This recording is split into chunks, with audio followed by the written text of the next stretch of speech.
Dalam hubungan internasional bernegara di era saat ini, terjadi pergeseran kekuatan aksis sentral karena masing-masing negara lebih berkepentingan mengelola dalam negerinya terlebih dahulu.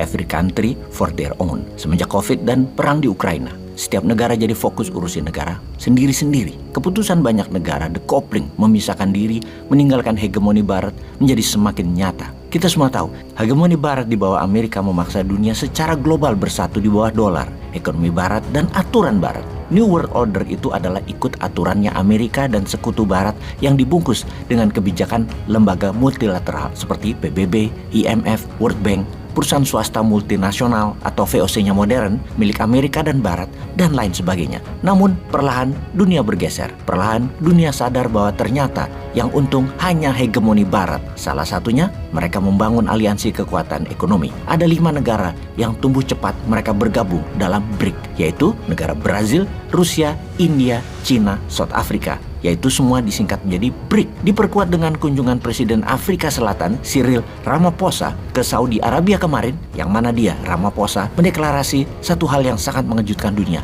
Katanya, MBS, Muhammad bin Salman, putra mahkota Saudi, menyatakan negaranya, Saudi, ingin bergabung ke BRIC. BRIC dibangun memang untuk melawan hegemoni Barat dalam bidang global ekonomi dan geopolitik kawasan. Perdagangan antara negara BRIC hanya 5% pakai dolar, sisanya pakai mata uang masing-masing. Sungguh kekuatan penggembosan dolar yang dahsyat dalam 10 tahun terakhir ini oleh BRIC. Lalu, apa yang terjadi kalau Saudi Arabia jadi bergabung dengan BRIC? Ada baiknya Indonesia bergabung dengan BRIC karena faktor terpenting negara Indonesia adalah ketahanan energi, terutama minyak bumi.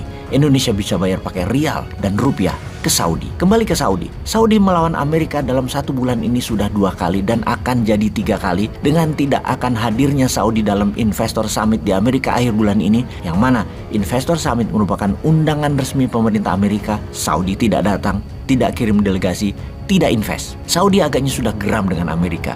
Saudi pertama melawan Amerika dengan tidak menuruti saran Biden adalah dalam strategi OPEC diperintahkan untuk menaikkan produksi agar harga minyak dunia turun. Namun Saudi melakukan sebaliknya dengan OPEC. Produksinya turun hingga 2 juta barel per hari.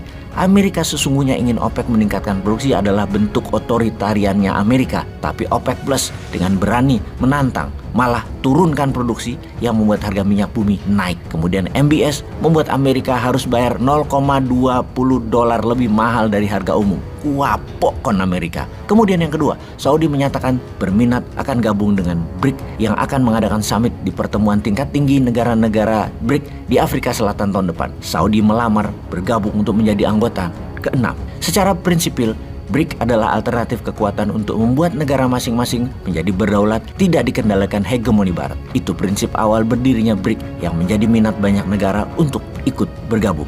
Bergabungnya Saudi adalah pukulan telak bagi Barat. Kita semua tahu bahwa sesama negara BRIC, transaksi perdagangannya masing-masing negara sudah pakai mata uang masing-masing. Jadi apa yang terjadi ketika pembelian minyak bumi Saudi juga pakai mata uang masing-masing? Dolar menurun peminatnya, dolar ambyar, dan nilainya akan turun karena berkurang yang bertransaksi, bahkan tidak jadi devisa negara lagi. Dolar yang sudah lama dipakai dalam transaksi dengan minyak, karena itu disebut petrodolar, mendapat tantangan dari Saudi kali ini.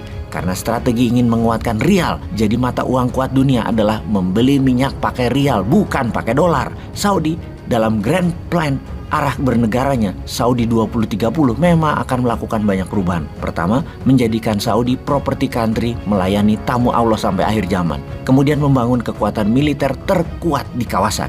Hal ini baru sadar ya Saudi ini. Kenapa nggak dari dulu pakai rialnya, nggak usah pakai dolar? Ya sudah, sadar sekarang ya nggak apa-apa. Yang penting langsung bertindak, dedolarisasi. Sama seperti strategi New Mind 2045, dedolarisasi pakai emas dan rupiah untuk transaksi mineralnya Indonesia. Makanya ada baiknya Indonesia join BRIC. Jadi tenang.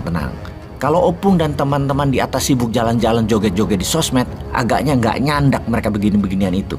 Sudahlah, nanti kita di tahun 2024 yang pegang New Mind kok. Tenang semuanya ya. Kita mainkan dunia sebagai pemeran utama setelah tahun 2024 itu. Bukan seperti sekarang Indonesia hanya jadi bolo dupaan di drama wayang orang yang keluarnya jam 1 malam biar penonton nggak ngantuk bareng Punokawan. Sebagai bolo dupaan, ya bolo untuk didupak-dupak, ditendang-tendang, digelundung-gelundung tok kerjanya. Ampun deh.